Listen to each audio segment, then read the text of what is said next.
우리가 갖고 있는 이 문제가 단순하게 그 한두 가지로 뭘 하거나 아니면 정치 대통령 선거에서 뭘 누구를 뽑고 이런다고 해서 해결될 수 있는 문제가 아니고 그 당시에 노무현 정권 끝나고 이명박 정권 넘어갈 때 그 상당수의 제 주위에 있는 그 지식인들이 조금 만심을 했어요. 무슨 말이냐면 이미 우리나라는 되돌이킬 수 없을 정도로 민주화가 되었고 투명화가 되었고 뭐 이렇게 되었기 때문에 이명박이 된다고 해도 뭐 이렇게 대단하게가 뭘 뒤돌아가지 않을 거다라고 얘기를 하셨는데 저는 그렇게 생각을 안 했어요. 저는 우리나라 사람들이 얼마나 전근대적이고 얼마나 그 쉽게 그 휘둘린다라는 거를 현장에서 봤기 때문에 그거 좀만씩 해도 그냥 돌아갈 거라고 생각을 했어요. 근데 실제로 돌아갔고 이명박 정도만 돌아가지 박근혜로 못했어요. 그렇지만 근데 심지어는 박근혜로까지 돌아갔잖아요. 근데 그거를 보면 박근혜를 투표를 한 사람이 우리나라 투표자의 반이에요. 그 사람도 우리나라 사람이고 그 사람도 우리 이웃이에요. 그렇잖아요? 그것의 의미가 무엇이냐 우리가 생각해 봐야 된다는 거죠. 지금도 마찬가지죠. 지금도 제1야당의 후보가 제일 앞서가니까 마치 다 된 걸로 생각하지만 지금 사실은 진보층이 지금 셋으로 갈려 있는 거예요. 뭐 진보라고 굳이 말하면. 그래서 그 셋이 지금 표를 갈라먹고 있는데도 리드를 한다는 것 자체가 보기에 따라서는 아슬아슬해요. 두 번째로는 그렇기 때문에 도리어 보수는 어떻게 보면은 지금 박근혜가 저렇게 아작을 내는 바람에 그렇지 굉장히 엄청나게 쉬웠을 선거예요, 이게. 지금 여러분 최순실 사태 아니었으면 이쪽은 지금 박살났어요. 왜냐면은 안철수와 문재인이 표를 갈라먹으면 나머지는 모여서 그냥 가만히만 있어도 저절로 이기는 게임이었는데 너무 저렇게 되는 바람에 지금 아주 묘하게 예상하지 못했지만 사실 여러분 잘 생각해 보세요. 작년 봄, 그쵸? 총선 전에 뭐라고 했냐면 개헌선까지 무너진다. 그랬죠? 그러니까 그 여당이 3분의 2 의석을 차지해서 지네들 원하는 식으로 개헌할 수도 있을 정도로 개헌선까지 무너진다는 걱정을 했고, 그러다 보니까는 그야말로 극약 처방에 해당하는 거에로서 이제 김종인 씨를 뭐 야당으로 모셔왔는데 그때 어지간한 제정신이면은 다 반발을 해야죠. 말도 안 되는 짓이니까. 그렇지만 다들 꼼짝도 안 하고 아무 말도 안 하고 있잖아요. 그만큼 위기의식이 그만큼 더불어민주당이 있었던 거잖아요. 그리고 선거를 할 때도 뭐 백석을 뭐 지킬 거냐 안 지킬 거냐 뭐 이런 거 갖고 얘기를 할 때였으니까. 왜냐하면 가장 근본적으로는 야당이 그 분열이 되니까 그렇죠? 그러면 뭐 저쪽에서는 아주 뭐 손쉽게 이기는 소선구 제도니까 뭐 아주 손쉽게 이기는 그런 거였는데 또 뭐 신기하게 또 그 영도다리 가고 뭐 이런 짓 걔네들이 알아서 또 자폭을 하면서 이게 참 인생이라는 게 참 신기하죠. 이제 그렇게 됐죠. 그렇게 하더라도 여권에서 후보가 누가 나올 거라는 거 생각은 하지만 이길 수 있을까에 대해서는 상당히 가물가물했잖아요. 그래서 그러니까 이 현 구도도 말하자면은 굉장히 그걸 뭐라고 해요? 그러니까 역사의 신이 뭐 그 왜 클리오라고 뭐 하잖아요. 근데 어떻게 보면 역사의 신으로 지금 정말 교활한 역사의 신일 수밖에 없어요. 그렇죠? 네, 9월 달 그 사건 아니었으면 지금 이렇게 되지 않았어요. 그리고 11월 달에 선거를 했을 때 야당이 이길 가능성이 굉장히 낮았을 거예요. 저는 그렇게 봐요. 그러니까 무슨 뜻이냐면 한국의 그 그러니까 전통 문화 또는 뭐 전근대적인 사고 방식에다가 그동안의 그 독재 정권 하에서 그 세력을 쌓은 사람들이 갖고 있는 그 힘이라는 것은 적어도 아직은 굉장히 세요. 굉장히 세요. 그래서 여러분들이 결국은 10년, 20년에 걸쳐서 계속해서 미루고 가서 바꿔야지. 무슨 왜 이 말씀을 드리냐면 이제 결국은 국민들이 이해하고 압력을 가하는 사람이 늘어나야 이것이 바뀌지.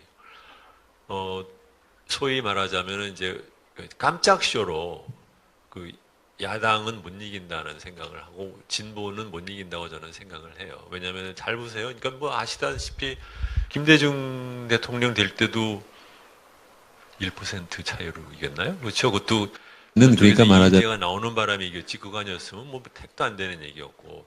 그때 IMF 위기에 터졌는데도 그렇게 나라를 망가먹었어도 그랬잖아요. 그 다음에 노무현 씨 대통령 될 때도 막판에 그 뒤집는 무슨 단일화 뭐 쇼 이런 것들이 없었으면 뭐 상상도 못했고 그때도 겨우겨우 이겼잖아요. 그렇죠? 그러니까 이쪽 동네에 있는 사람들은 나중에 이명박 씨 대통령 될 때는 뭐 국민 상대로 막 화가 나가지고 국민이 미쳤다는 소리까지 나오잖아요. 그러니까는 근데 그 과거의 그 관성의 그 무게라는 것은 어디 조직이나 기업이 됐든 사회가 됐든 엄청나요. 엄청나게 돼 있는 것이고 지금도 사실은 뭐 제1야당의 후보가 지지율이 이 상태에서도 지금 40%를 지금 못 넘는 상태인 걸 보면 만만한 얘기 아니라는 거죠. 그런데 그렇기 때문에 결국은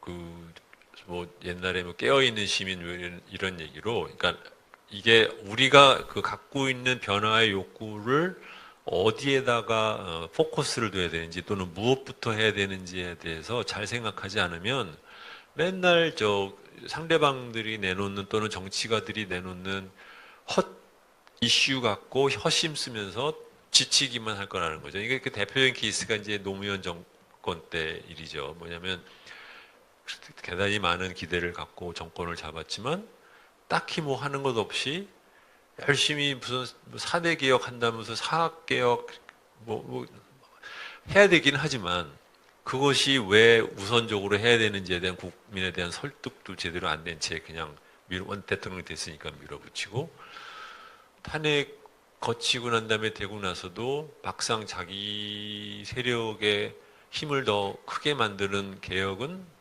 하나도 못하고 느닷없이 FTA 갖고 나오는 바람에 다들 벙찌게 만들고 그러고 끝났잖아요.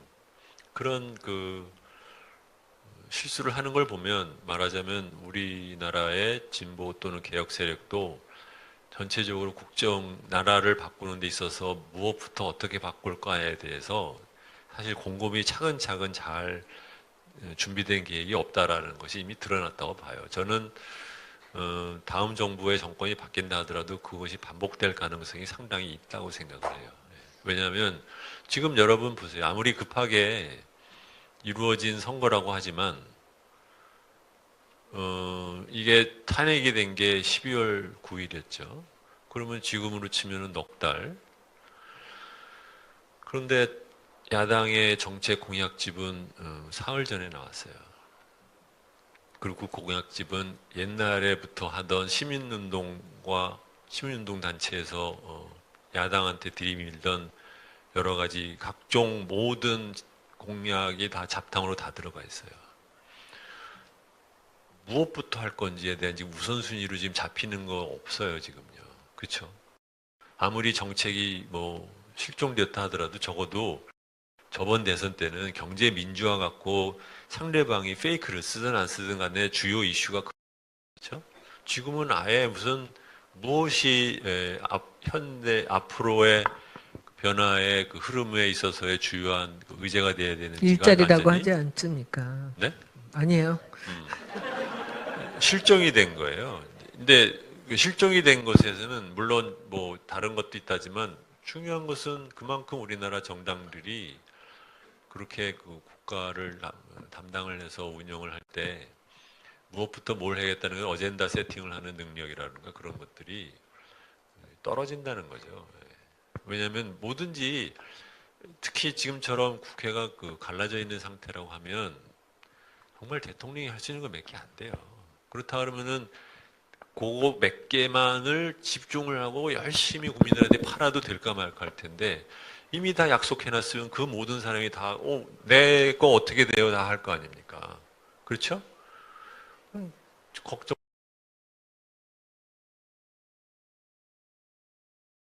걱정적인 정치인을 여러분들이 제거해 주는 거 이상으로는 정치인한테 기대할 거는 없다라고 저는 생각하게 됐다는 거죠. 그러면 결국은 뭐냐면 그 시민들이 요구를 하는 거예요. 오늘도 오면서 참 그 얘기를 했는데 그 유치원 얘기. 이게 우리나라 정치권이 얼마나 국민들의 삶에 대해서 무심한지를 노골적으로 드러내는 거예요. 뭐냐?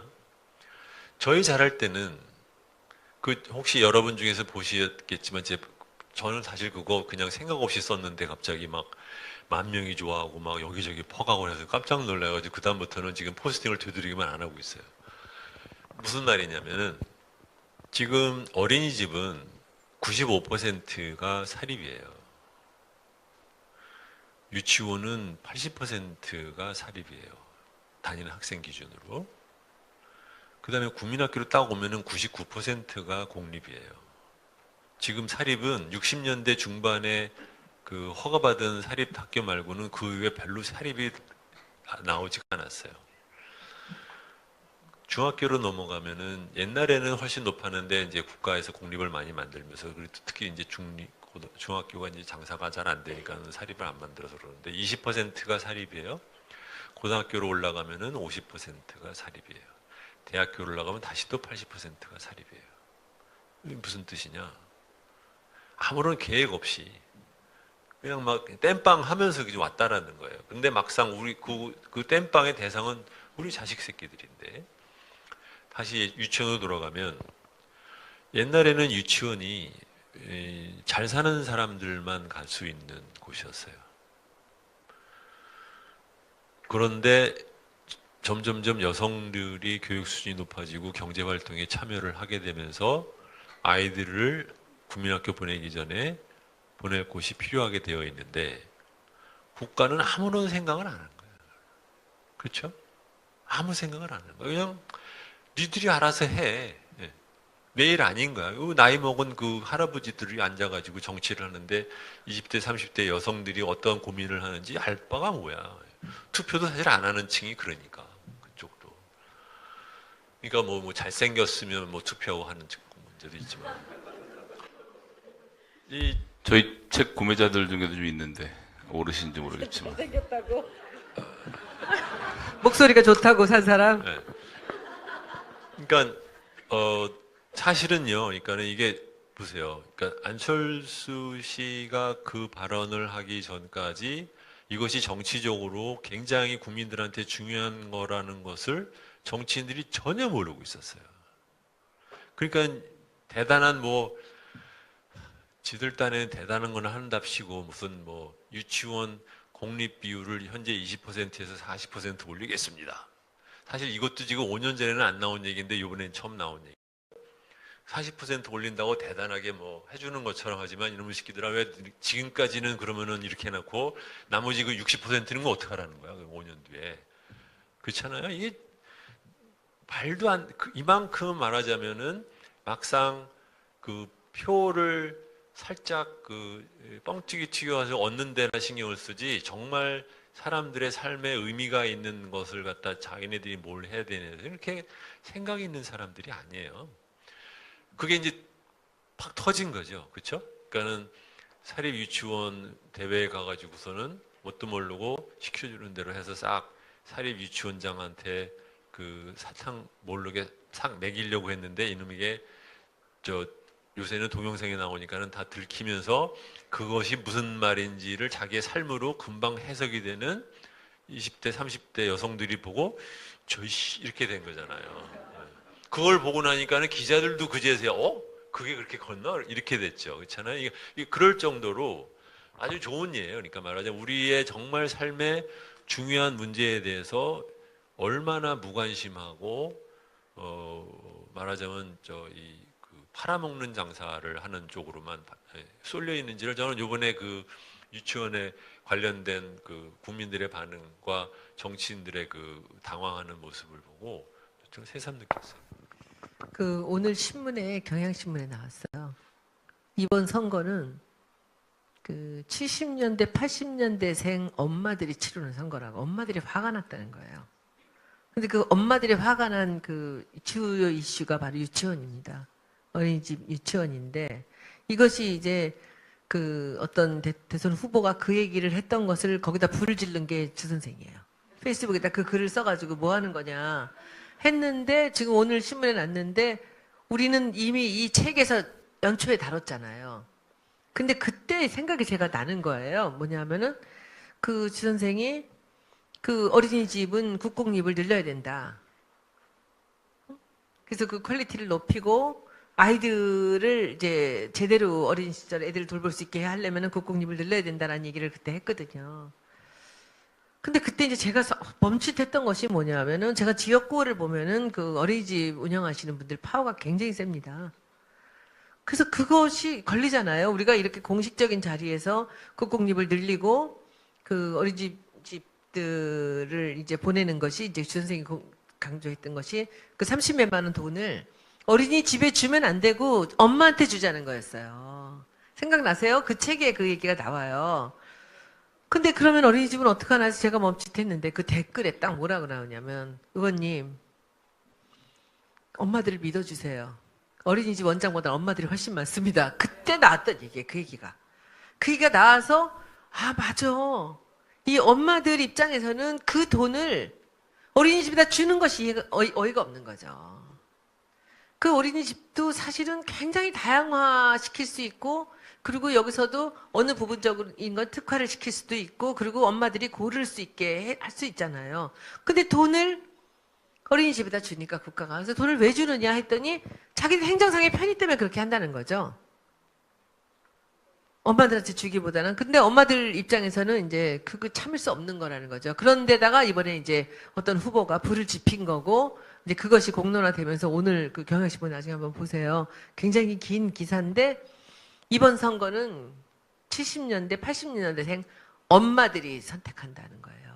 그래서 저는 사회적으로 이 책의 어떤 역할도 이렇게 그동안에 그 엄마들이 미처 잘 몰랐던 것, 그리고 이것을 이 정책을 바꾸고 나라가 바뀌면 이것이 엄마들의 그 목소리가 반영될 수 있다는 것을 이제는 알게 된 거죠.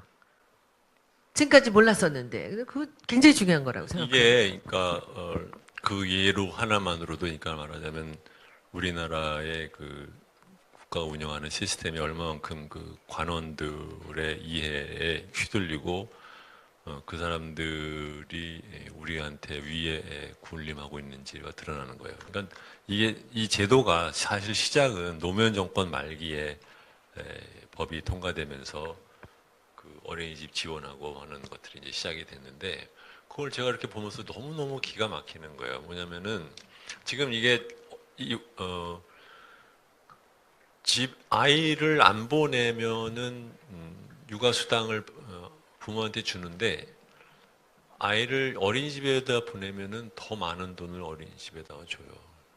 이 무슨 짓이야? 이게 말이 안 되는 거고. 첫 번째로는 아이라는 어릴 때는 그렇게 꼭 어린이집에 보낸다고 좋은 게 아니죠. 되도록이면 집에서 기르거나 아니면은 뭐 어머니, 할머니라든가 아니면 친척분이 근처에 살면 거기 기르거나 아니면은 어디를 보내도 집과 가까운 데에 사는 이웃이 뭐 이렇게 맡아서 사과 비슷하게 하든가 차라리 그게 더 맞는 거고 그렇게 꼭 뭐 대형 여러 사람들이 있는데 애들을 서양에서는 2살 안에는 아예 안 받아요. 그걸 제대로 된 뭘 할 수가 없어요. 아이도 힘들고 해주는 사람도 힘드니까. 근데 한국은 도리어 그걸로 그 말하자면은 요새 한국 표현으로 말하면 시설에 들어가도록 하는 건데 잘 보시면 이 원형이 어디서 왔느냐. 사립 중학교, 고등학교, 대학교 운영하는 체제랑 똑같아요. 뭐냐면 옛날에 박정희 때 제도를 없애면서 어떻게 했느냐?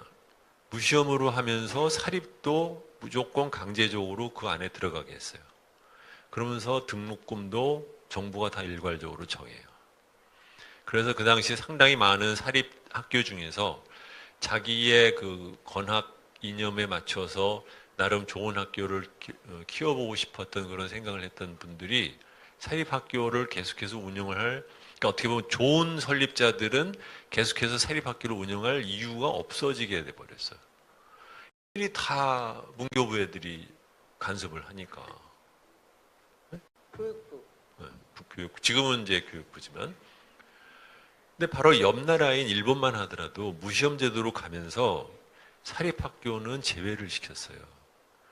그래서 배정을 하고 무시험은 공립으로 가고 사립을 보내려면 그냥 사립은 따로 자기가 알아서 뽑고 자기가 등록금 정하고 한다는 거죠. 그러니까 소위 말해서 국가 이외의 민간 분야에 있어서의 고유의 영역을 인정을 하는 것이 옆 나라 일본만 하더라도 있는데 한국은 일괄해서 내가 시키는 대로 하라는 거가 됐죠.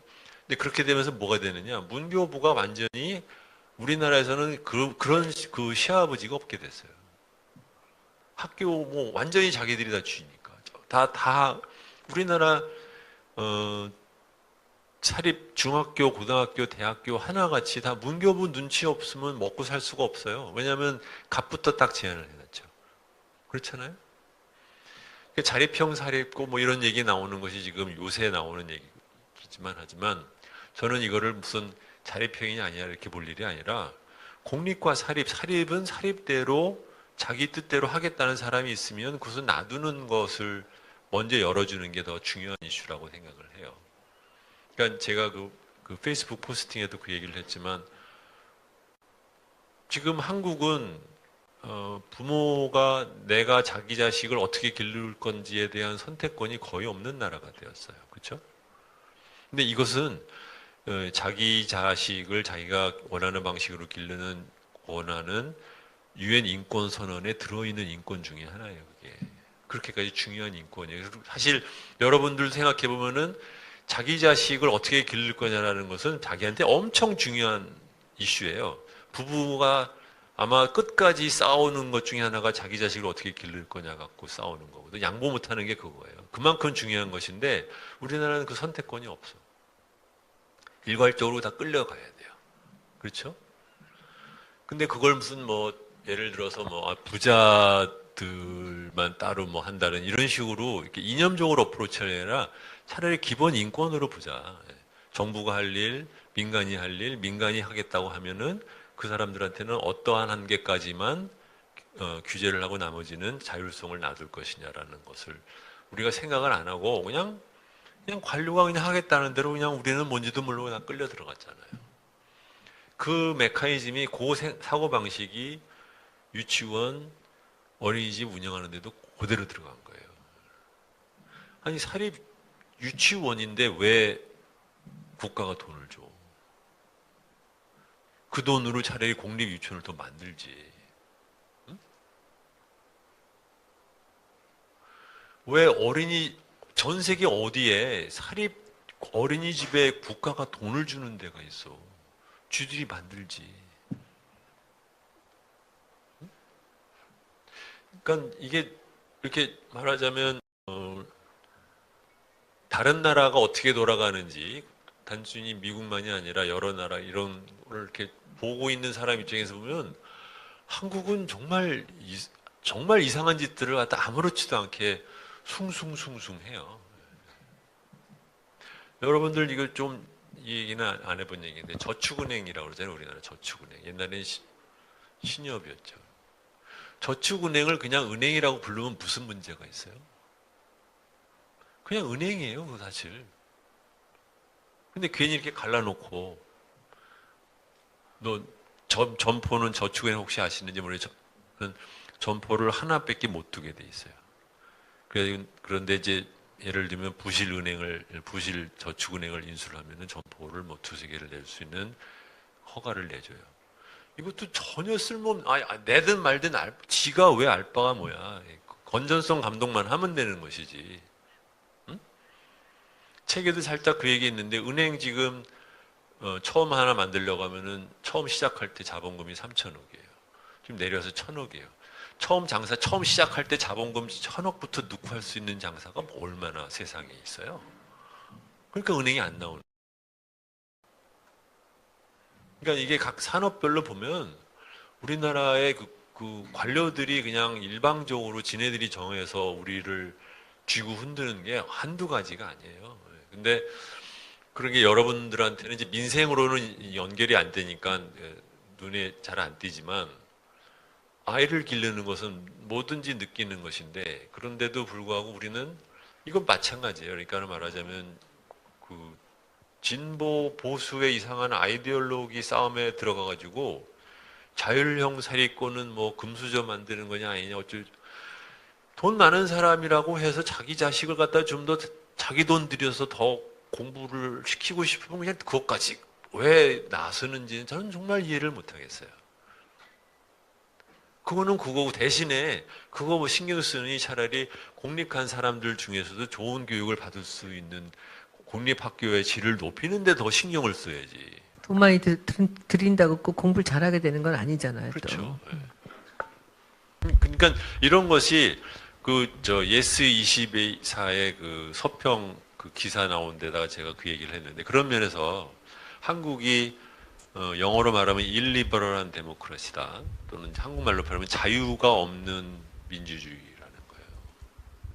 민간의 자유를 지나치게 그 억압하는 군사 독재 시절의 그 방식을 우리는 너무도 당연하게 받아들이는 것이 너무 많아요.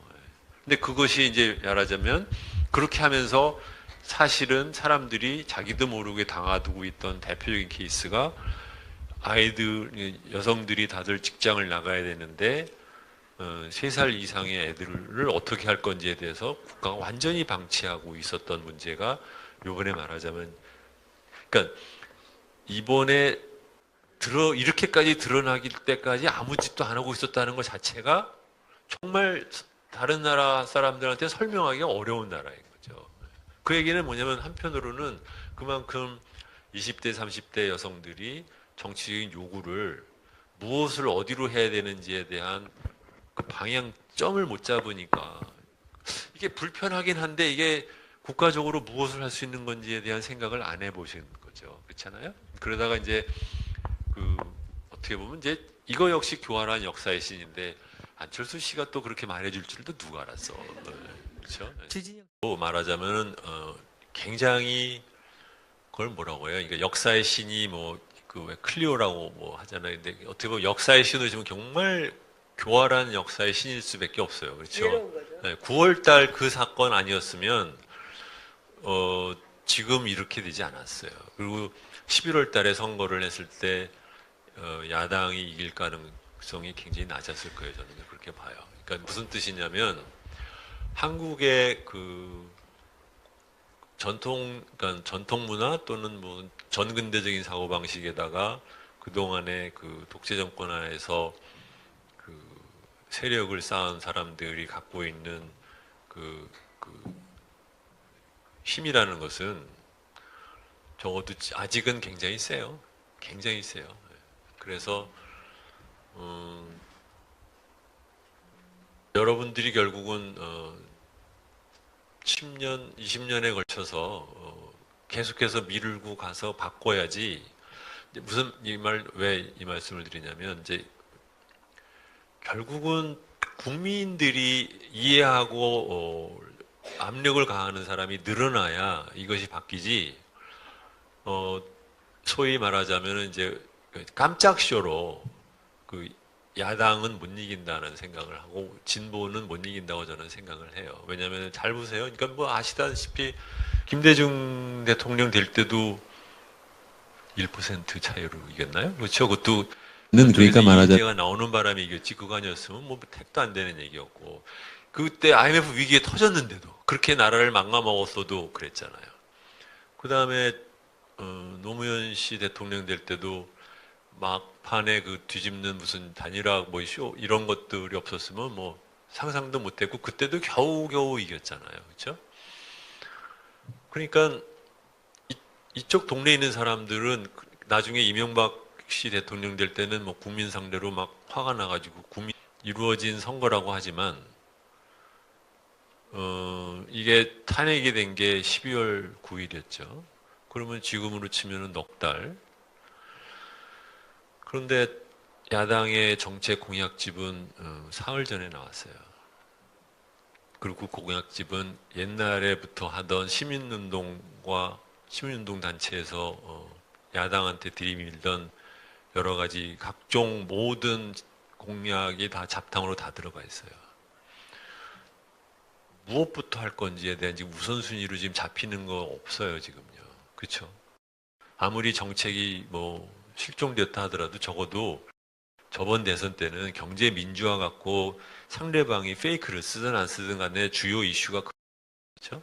지금은 아예 무슨 무엇이 현대 앞으로의 변화의 그 흐름에 있어서의 주요한 그 의제가 돼야 되는지가 일자리라고 완전히 하지 않습니까? 네? 아니에요.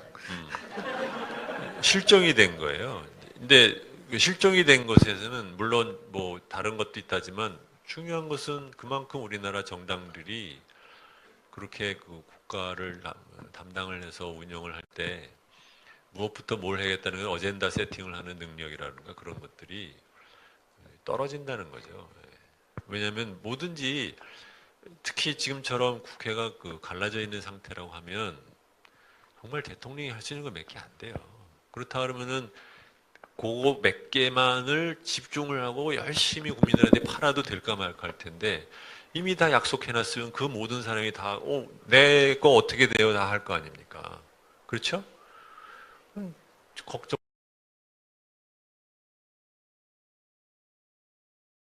걱정적인 정치인을 여러분들이 제거해 주는 거 이상으로는 정치인한테 기대할 거는 없다라고 저는 생각하게 됐다는 거죠. 그러면 결국은 뭐냐면 그 시민들이 요구를 때문에 도리어 보수는 어떻게 보면은 지금 박근혜가 저렇게 아작을 내는 바람에 그렇지 굉장히 엄청나게 쉬웠을 선거예요, 이게. 지금 여러분 최순실 사태 아니었으면 이쪽은 지금 박살났어요. 왜냐면은 안철수와 문재인이 표를 갈라먹으면 나머지는 모여서 그냥 가만히만 있어도 저절로 이기는 게임이었는데 너무 저렇게 되는 바람에 지금 아주 묘하게 예상하지 못했지만 사실 여러분 잘 생각해 보세요. 작년 봄, 그쵸? 총선 전에 뭐라고 했냐면 개헌선까지 무너진다. 그랬죠? 그러니까 그 여당이 3분의 2 의석을 차지해서 지네들 원하는 식으로 개헌할 수도 있을 정도로 개헌선까지 무너진다는 걱정을 했고 그러다 보니까는 그야말로 극약 처방에 해당하는 거에로서 이제 김종인 씨를 뭐 야당으로 모셔왔는데 그때 어지간한 제정신이면은 다 반발을 해야죠. 말도 안 되는 짓이니까. 그렇지만 다들 꼼짝도 안 하고 아무 말도 안 하고 있잖아요. 그만큼 위기의식이 그만큼 더불어민주당이 있었던 거잖아요. 그리고 선거를 할 때도 뭐 백석을 뭐 지킬 거냐 안 지킬 거냐 뭐 이런 거 갖고 얘기를 할 때였으니까. 왜냐하면 가장 근본적으로는 야당이 그 분열이 되니까 그렇죠? 그러면 뭐 저쪽에서는 아주 뭐 손쉽게 이기는 소선구 제도니까 뭐 아주 손쉽게 이기는 그런 거였는데 또 뭐 신기하게 또 그 영도다리 가고 뭐 이런 짓 걔네들이 알아서 또 자폭을 하면서 이게 참 인생이라는 게 참 신기하죠.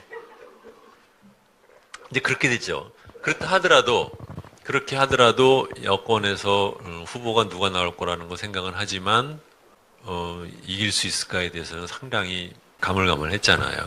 그래서 그러니까 이 구도이 미쳤다는 소리까지 나오잖아요. 그러니까는 근데 그 과거의 그 관성의 그 무게라는 것은 어디 조직이나 기업이 됐든 사회가 됐든 엄청나요. 엄청나게 돼 있는 것이고 지금도 사실은 뭐 제1야당의 후보가 지지율이 이 상태에서도 지금 40%를 지금 못 넘는 상태인 걸 보면 만만한 얘기 아니라는 거죠. 그런데 그렇기 때문에 결국은